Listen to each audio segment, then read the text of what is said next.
So you're growing up, obviously a Reds fan?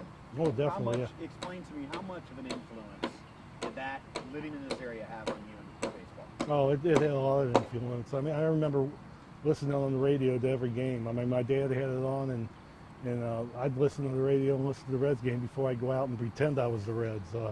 So it was a big influence on me. I mean, I had everybody's stance down, you know, Johnny Bench, Joe Morgan. I had everybody stand. I stood like everyone when we played wiffle ball and threw a ball against the wall and pretended like I was some of those guys. And it was just a big influence, you know, the way Cincinnati is so big in baseball here. So it was definitely a huge influence on me. Did you always excel? Did you know that you were good? Were you always better than everybody else? I knew I was good in knot-hole ball. I mean, I don't remember, you know, making too many outs, to tell you the truth. I mean, I hit the ball well, and I could feel great. I had a real strong arm. So, but yeah, I knew.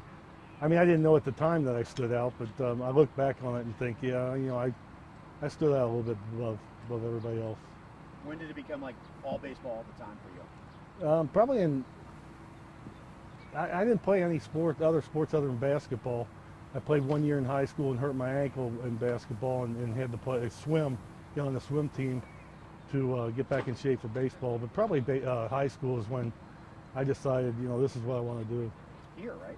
Yeah, I went to Withrow High School here, and I had a great coach, Tom Chambers. He coached here for 40 years, 40 plus years, and you know, I came up with a great coach that taught fundamentals and everything else. I was going to ask you, who were some of the bigger influences early on? You mentioned your dad and your high school coach. Anybody else? I had Mr. Schmidt. There was a Mr. Schmidt. I know him. I call him by their Mr. I played for Midland for Mr. Haynes, and then Fuzzy Landrum's another one. And you know, back then all they taught was fundamentals. They taught, you know, how to do this and how to do that. If you have the right fundamentals, then you're gonna get better as a player. And I think that's why baseball's so big here in Cincinnati is so many guys are produced here, because they know the fundamentals of baseball, and they play it, and they play, you know, as much as they can. I've read quite a bit. I've never met you, so Pete had a big influence on you.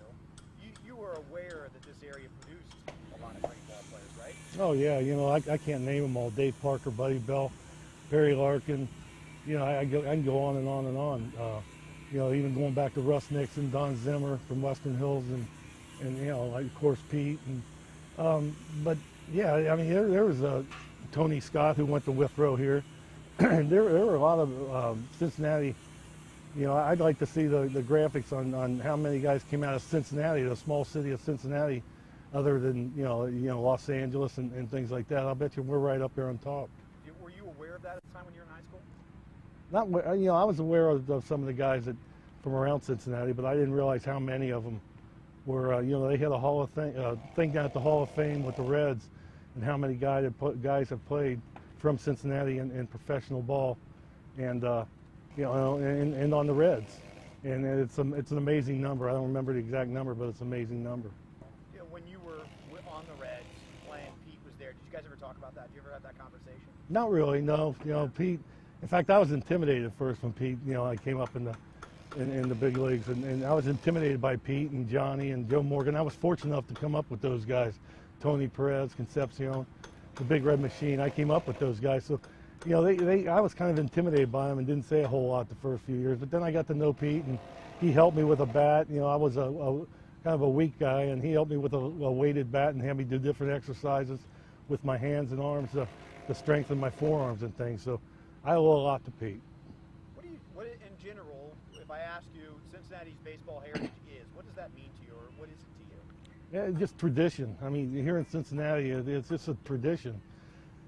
You know, you don't see a whole lot of guys, young kids out playing baseball anymore on a baseball field, a hard ball. We used to go out and have 5 or 6 guys, and then we close the left field. You can only hit it to right field, and pitcher's mound. If you hit a ground ball through the pitcher's mound, if you got it to pitcher's mound before the guy that got to first base, they were out. And you don't see that anymore, I think, because of the video games and everything else. But I mean, I had a baseball in my hand, you know, because of, you know, that's just what you did back then as a kid.